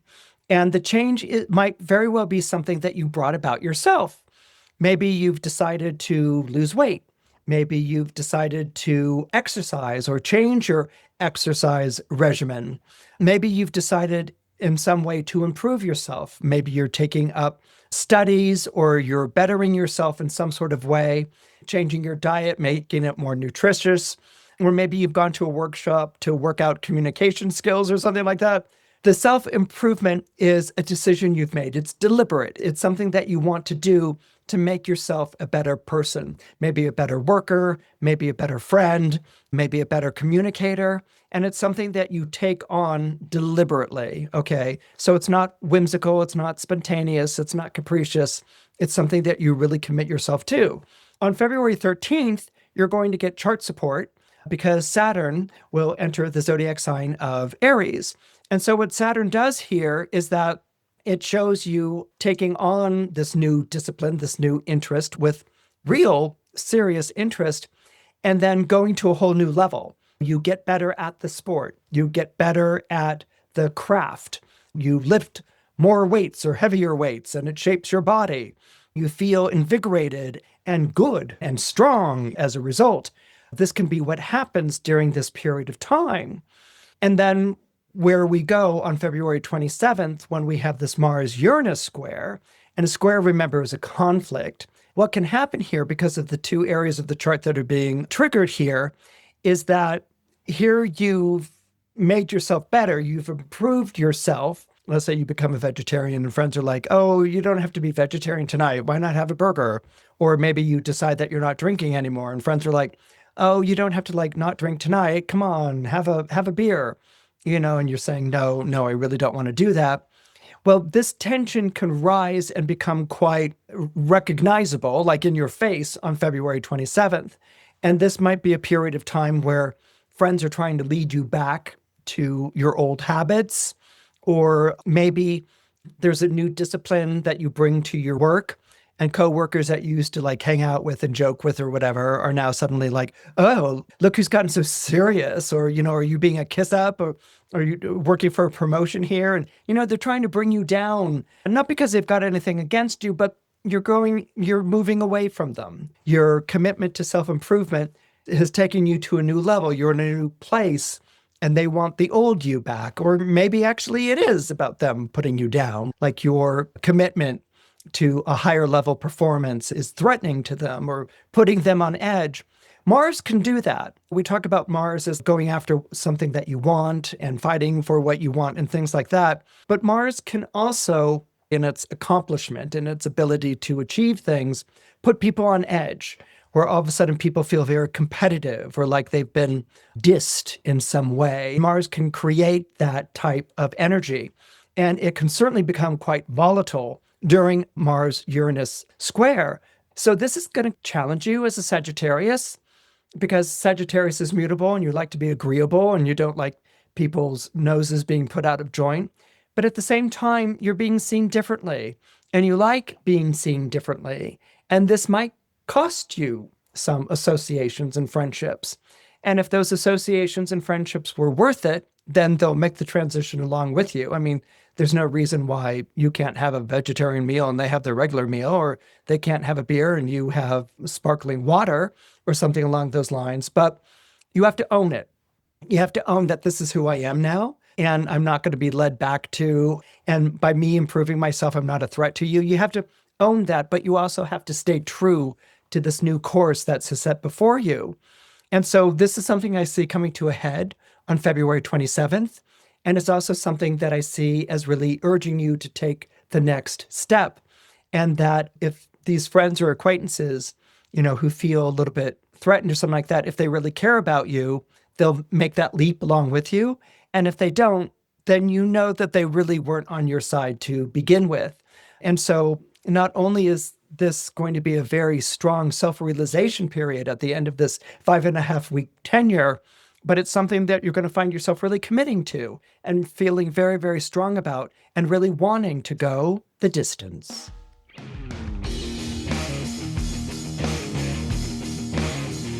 If you're born into Capricorn or you have Capricorn rising, this period of time that Mars is moving through Aquarius is going to be interesting, to say the least.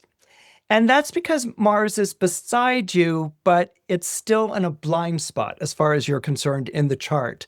So it's going to be hard for you to tell during this 5.5-week period that Mars is in Aquarius, whether it's on your side or not, whether it's supporting you in your efforts or not. So it's not a Mars that you're giving direction to, but it's a Mars that's kind of like, I don't know, maybe shoving you from behind. And you might be like, hey, knock that off, but Mars is like, come on, move it already, shake the lead out, and so this is what the Mars might be doing to you during this period of time. Now, Capricorn, you're going through a very powerful period right now where you're seeing your finances transformed, either for good or for not so good. But you're definitely going through a period of time in your life right now where you're undergoing a financial transformation.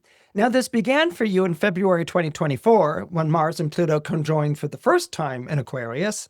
And now it's going to a whole new level. It's picking up momentum. It's gathering steam. And when I say that there's a financial transformation that's going on, I'm talking about what you do for a living and how you're bringing in money. And you might have gone through a period of time where that was a little iffy, or that was a little sketchy, or maybe even a period of time where more money was going out than what was coming in. So here on January 27th, you have a Mars-Pluto conjunction in the solar house of finances. And this is saying that finances need your focus right now. Now, what does that mean? Finances need your focus right now. Well, you're born under Capricorn and you have Capricorn rising. So when are finances ever far away from your thought? I mean, when are you ever not focused on finances? But the focus here is transformative, okay? And what I mean by using the word transformative, which I'm using deliberately, because we have a Mars-Pluto conjunction that's going on here, you want to think of transformative as something that's heated in a kiln and it's being hammered out, okay? It's like people put metal into a kiln and then they can hammer out a tool, or they can make a weapon, or they transform that metal into an instrument or a shape of some sort. And that's what's going on here for you financially. Now, this could mean that the way that you're making your money involves other people. That's Aquarius. Now, one could say, well, the way that you make money always involves other people. You buy or sell and, things like that. But no, this might be that maybe you're working in a team or with a group of people. This is a big deal for Capricorn because Capricorn has a tendency to go off by itself and do its own thing. And if Capricorn gets an assignment, they go off by themselves and do their own thing and come back when the assignment's done and pass it in and go on to the next thing. Here, it's more like you're expanding your base. And so that might mean that you're hiring people, or that you're involving more people, or maybe your client base has expanded in some way. And this is something in which you yourself can't do all the work on your own anymore. Because if you're doing all the work on your own all the time, then you may be limiting what it is that you could actually do. You may be limiting the ways in which you could expand. And so that means hiring a staff or working with other people or something along those lines. Money, we often think of in terms of like a possession, the money that I have in my account or tucked under my mattress or Bitcoin. We don't always think of money as being part of an ecosystem, like the environment as an ecosystem, that the money we make and the money we spend also provides finances for people that are paid or who pay us, that paying back your debts or paying your costs and things like that support other people in their economic places in our economic ecosystem. And so when you put on that thinking here, you have on one level a responsibility to pay your debts and things like that, because you're leaving someone else hanging if you don't. But not only that, but the more money that you make in your interactions with other people, the more money they make, and that's a tide that lifts all boats. So this understanding of finances, this understanding of yourself as part of an ecosystem, gives you a place of importance and gives money a place of importance. But it's not just about, this is my money. This is, I play a function in the welfare of other people, and other people's welfare plays a function in my own welfare. And this is a good thing. And this may be a very positive and constructive thing for you as a Capricorn. A simpler way of looking at it is that you may still be in a position where more money is going out than coming in because you're building something or investing in something or something along those lines. But once Saturn enters Aries on February 13th, you're going to start seeing yourself getting something back for it. Okay, now typically the Saturn would be squaring the Capricorn, and that would be more trial, tribulation, test, and difficulty, or things being held up or postponed. But because the Saturn is in Aries and forming a mutual reception to the Mars in Aquarius, that takes Mars out of the blind spot, and you begin to see why Mars is pushing you from behind. Mars is getting you to take action. It's getting you to act faster, to go further, to try something different, to maybe take a risk, to get you out of the counting up the pennies and get you more into dollar fluidity. In other words, to get you out of a penny wise, pound foolish mentality. And where you've been feeling that kind of like being pushed into it, gaining an understanding that money is more fluid, that it's part of an ecosystem, that it comes and goes, that you're investing and putting money into something that you're building, you're going to start to see signs of reward. Basically, you're going to start seeing a profit, or you're going to see some sort of fruit of your labor. And that might require you to put in more labor, but you want to do it in a Mars in Aquarius way. You want to do it in a smart way. You don't want to work hard just to work hard. You want to work smart. So that when we come to February 27th, when Mars forms a square to Uranus, again, Mars is that pushing, urging energy. This is going to be very strong and very pivotal for you because Uranus is in Taurus, and Taurus is an earth sign like you. And so that's a sympathetic energy. That's a trining energy. The two signs get one another. But there's a kind of ricochet that takes place here. And what you may experience here is a moment of realization where you have to get rid of that work hard, press your nose to the grindstone, keep things modest so you're never owing money. You have to get rid of that, and you have to open up like your financial chi, for lack of a better way of putting it, so that you break with the past.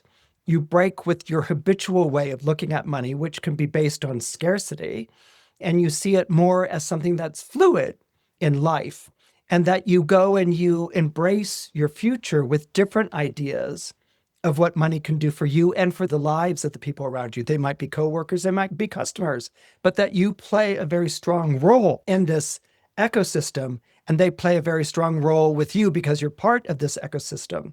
And what's needed is that more advanced way of thinking, that more futuristic way of thinking, for lack of a better way, so that this Mars-Uranus square signals a break with the past, and you embrace this future of prosperity. And it's going to be a future of prosperity that's made more prosperous because you share it with others.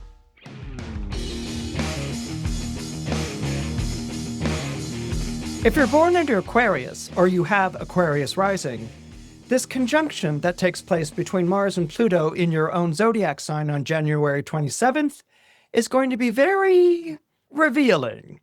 The reason I say this is because Aquarius is a zodiac sign that's very much committed to doing right by other people. Now, that doesn't mean being subservient or people-pleasing or anything along those lines. What it means is that Aquarius makes a point of doing right by other people, by doing right by the group. The idea of the needs of the many outweigh the needs of the few is something that Aquarians really identify with, and something that they really hold in high regard as a very important value. And so putting other people's concerns in front of your own, or coordinating your concerns with other people so that you speak as an entire group, and that to some degree you don't call any attention to yourself. And Aquarians have a hard time with attention. When people start to compliment an Aquarian or someone who has Aquarius rising, they start to get really uncomfortable. They deflect, or they say, oh no, I couldn't be like this unless you were like this. And they just don't like that attention being poured on them. It makes them very nervous, and it makes them very uncomfortable. And what makes that even more challenging is that they actually like the attention and they want the attention. So when they don't have the attention, they're like, oh, I really wish I got praise and recognition for what I do. And then when someone turns around and praises them or recognizes them, they're like, stop it. They can't take it. Okay, so Aquarians have a tendency to send mixed messages about that. Where people want to praise them, and then they get really bashful and shy and uncomfortable, but then they really don't like it when they don't get the praise. And so this kind of puts Aquarians in a weird place when it comes to themselves. One of the most difficult words that an Aquarius can hear, one of the most difficult things an Aquarius can be accused of, is being selfish. Ego is that three-letter word that dare not speak its name in the Aquarian lexicon. And so Aquarians don't like that. They're working for the betterment of everyone. When I spoke before earlier about the realm of ideals and then trying to bring those ideals down to earth, that is the Aquarian enterprise. And when you have Mars going through Aquarius, that is your mission. So you're feeling very much like you have to live to a higher standard, but you also need to make that higher standard available for other people to follow. You want everyone to listen to the chorus of their better angels. and not settle for the lowest common denominator in life.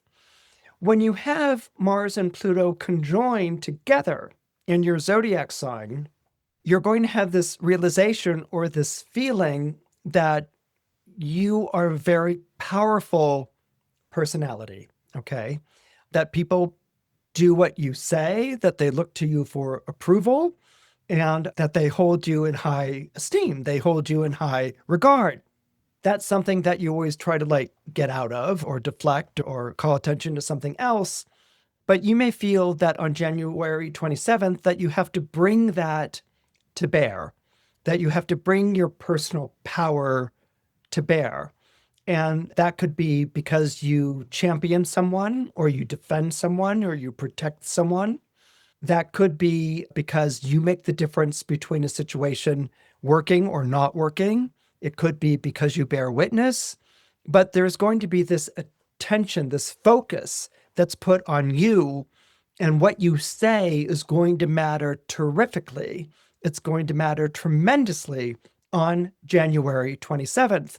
Now, when it comes to speaking your mind to power, for instance, you're Aquarius or Aquarius rising, you have no problem with that. You speak your mind to power all the time, but you also do it in a way that it's effective and not just rabble-rousing. You want it to be effective in some regard. But here with this conjunction, you're really emerging as someone who's formidable, as someone that other people need to respect and maybe even watch out for. And that's something that may make you feel a little uncomfortable. It's kind of like when an athlete who's a star on the playing field has to go to a fundraising function and put on a tuxedo and a tie. They clean up nicely, but they still feel uncomfortable in this tuxedo or this couturier dress. They feel like an imposter or fake in some way, or this isn't really me. There's a part of you that actually likes that. And there is a part of you that nowadays might be very willing to say, maybe that is me.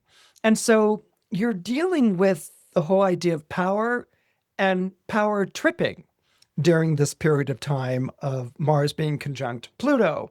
It's not going to go to your head. You're not going to become this evil person or anything along those lines, but you're going to register that there's a different sense of power and empowerment that exists in your life, and that you make a difference in other people's lives, and that it's important to own that and not to disregard it or to play it down.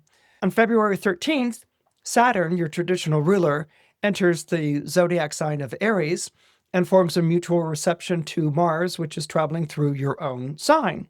So there's a rapport that materializes between these two planets. What happens with this energy is that not only are you being held in high regard, but you have the opportunity to lift someone else up as well. Maybe it's through tutoring, maybe it's through mentoring, maybe it's through coaching someone. So you don't just sort of be in a position of power and not do anything with it. If you're in a position of power, you want to do some good with it. Okay. You want to benefit other people as well in their own lives. And if you're being true to your Aquarius Sun and Aquarius rising, it's usually going to be people you don't know that well and who are connected to causes that need it. And this is something in which you can go ahead and do that. You are in a position where you can lift someone up and maybe even, in an ideal universe, push that person further than you could even go yourself. So this might be a mentoring period or an opportunity of mentoring that's really powerful for you, where you're feeling more comfortable with the command that you naturally have, and you're using that to benefit other people in their advancement or in their evolution or in their improvement in their own lives. So that when we come to February 27th, and there's this last final Mars-Uranus square that takes place between Mars in Aquarius and Uranus in Taurus, this is you breaking free of old patterns. And those old patterns might have been the deflecting attention away from you. They might be the feeling like you weren't good enough, feeling like, well, there's still something more that you could work on to make yourself better.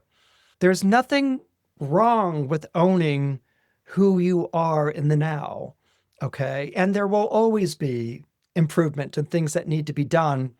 But when you keep telling yourself there are things that need to be done and it's not that big a deal and why should you get this attention, you kind of create a depletion in yourself. Or you keep yourself on this track of like, well, one day I will be good enough. What happens when you say you're good enough and you can be better? In other words, instead of keeping yourself playing on a lower level, you could raise yourself to a higher level where you can maybe do more good on a larger arena. And that's one way of looking at power. Power doesn't have to corrupt people. Power doesn't have to be something that seduces people into bad behavior or something like that. Power can be empowering, and it can make a difference.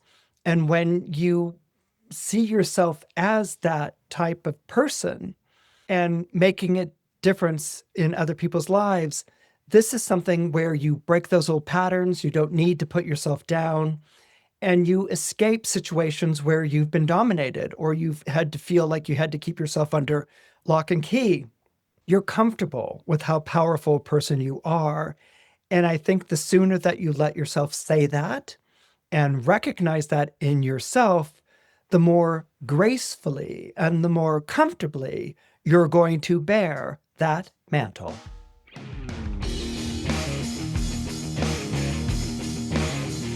If you're born under Pisces or you have Pisces rising, the spirit of time when Mars is moving through Aquarius is going to be a little dodgy for you, okay? It's hard for you to get a grasp of what Mars is doing, and it's hard for you to really understand how Mars is bringing about good things because you might be feeling like it's bringing about bad things and like it's making you feel uncomfortable or bad about yourself. And maybe Mars should just move on and pick on somebody else.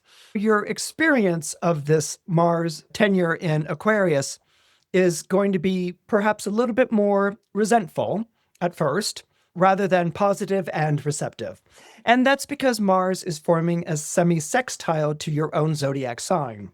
It's beside you, but it's a little bit behind you, and it's in a blind spot, and it's not really being understood in a way that's clear and recognizable to you. In fact, it feels almost like Mars is pushing at you from behind and shoving you down a path that you're not sure you should be taking. So this might be the experience that you have of Mars for the next 5.5 weeks. And it might be hard for you to really understand how it's supposed to be working for your own good. As I said, you might be like, hey, stop pushing me, stop shoving me, like lay off. And that might be your reaction. Why is this coming up like this? That's because on January 27th, Mars will form a conjunction to Pluto in the zodiac sign of Aquarius. And it will form that conjunction in your solar 12th house. The 12th house in astrology is a very complex house. It's the house of self-undoing, it's the house of secret enemies, and even at times it can be the house of incarceration. So it's really kind of got this negative reputation that's going on. But the 12th house is also a very soulful house. And it can be a house of retreats, of spiritual retreats, where you retreat into yourself, where you retreat away from the world to participate in soulful, profound contemplation, which is something that people born under Pisces and Pisces rising actually really resonate with. And that can also be part of this Mars going through the solar 12th house of your solar chart. But when Mars conjoins Pluto at this kind of adjacent angle to you, takes on a confrontational character because it's showing you sides of yourself that you might not really like or celebrate. And not only is it showing you these sides of yourself that you're not really comfortable or that you really don't like, but it's also forcing you to be accountable for it. So there's kind of a come clean energy that's going on with this Mars-Pluto conjunction. And it's coming clean with yourself about your own self-sabotaging tendencies. Mars and Pluto is a burrower, okay? It digs down deeper. So the more that you hide or camouflage or stow away something that you don't want to see about yourself, Mars and Pluto conjunct can be almost like a bloodhound on the trail. It sniffs out that thing that you're hiding and it barks and howls and wants you to reveal it. It's going to lead the people right to it, or it's going to demand that you come clean with yourself about these self-sabotaging or self-defeating energies. And again, that's something that you don't really like. I mean, do you like having that? Yeah, but at the same time, it's kind of like your own personal business, and get out of my business. Now, when you're born into Pisces or have Pisces rising, difficulty is something you understand. Do you wish that it would leave? Sure, but at the same time, you can't really imagine life without it. I mean, there's something about Pisces rising that finds comfort in difficulties and maybe even in sorrow. This is misunderstood by a lot of people as being, oh, you're a masochist, or you like being defeated or victimized or something like that. And no, people born under Pisces and Pisces rising don't like being defeated or victimized. They get it. They understand what that's like, and they stand for that in life. They stand for the fact that there are things in life that are going to break your heart, that are going to leave you sorrowful, that are going to leave you feeling bereft or like you've lost something that you can't restore. And that adds a profundity to life. That adds a measure of value, of appreciation. And what that also does for you as a Pisces or a Pisces rising is give you the ability to be there for other people in their sorrow, in their grief, in their bitter disappointments. You know what it's like. And you're the person they turn to because you comfort them. You comfort them not because you've got the right thing to say. You just sit there quietly in their heartbreak and you let them have a broken heart. It's one of the most beautiful things about Pisces.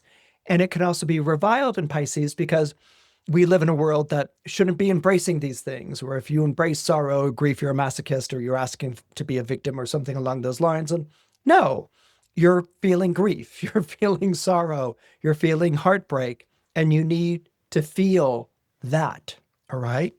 The Mars-Pluto conjunction isn't trying to take that away from you. What it's trying to show you is that when you've got self-defeating tendencies in your life, where you keep making the same mistake or you keep postponing something that should have been taken care of, or where you deny yourself something that you should have, this works against you rather than for you.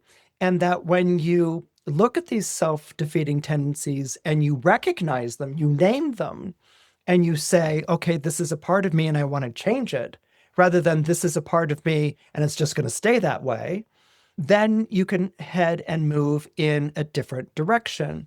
Those self-defeating tendencies provide the experience that gives you your wise counsel, that gives you your understanding of people on a very deep level. So when Saturn enters Aries on February 13th and forms a mutual reception to Mars, this is when you're going to see for the first time that understanding these tendencies isn't something to be ashamed of, and that it isn't something for you to get over. That understanding starts to bring an idea that you can do something with these tendencies. You can move them and change them, perhaps even transform them in some way. One of the things that could be transformed during this period of time is your relationship to finances. You may have a relationship to finances where finances are always the disciplinary parent or the shaming parent or something like that. Your relationship to finances might be something in which, because you're always afraid of not having them, or because you might spend recklessly or something like that, that you're always being brought up short or chastised in some way. Money wasn't made to chastise you or make you feel bad about yourself. Sure, it would be great if you had all the money that you wanted in the world and you could live a life of whatever.